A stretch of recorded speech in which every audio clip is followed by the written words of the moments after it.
The boy knew it was dangerous to be out. Ben, I think his name was. I tried to warn him that the Nightman cometh around here more often these days, but he wouldn't have a word of it, as he left my shop that evening. My store is the life of the little town they call Resik. Can't be no more than 500 or so people around here. We have the church and a school, but most kids around here leave for the city. The town hall also works as a small hospital, but there's only one doctor. Getting old, though. The houses are all like big barns, with paint chipping and poor maintenance. The people around here pride themselves on their land, but I don't quite see why. The wind howled like a wounded dog that night as Ben left my shop after he told me to fuck off. There had been a dusting of snow the night before, but most of it had been gone by then. His house was a bit out of the way, a little into the woods, but not too far. As the cracked pavement slowly turns to dirt, a sickening feeling made the hairs on the back of his neck stand up. Suddenly, a dirty hand covered his mouth and his feet were tripped under him.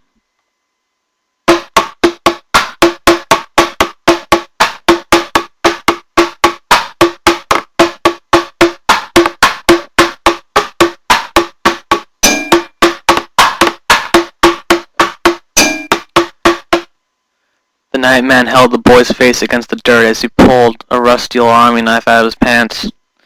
He was an awful beast of a man. Tattered, dirty clothes, stained with blood and other things I can't begin to imagine. His fingernails were long and yellowed.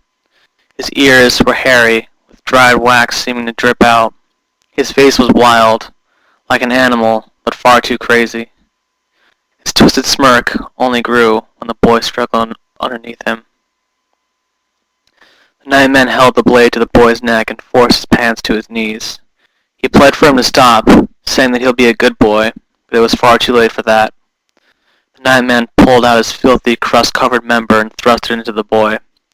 The boy screamed and cried with pain, but the screams were masked by the groans and laughter of the Nightman.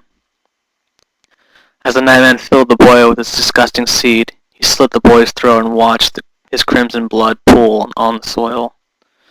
The gurgling sounds he made only excited the man further, but he knows that he must go.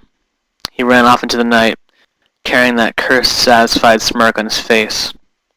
I would have let the boy stay in my shop that night, but he was a bad boy, and bad boys must be punished. That is the law of Resik.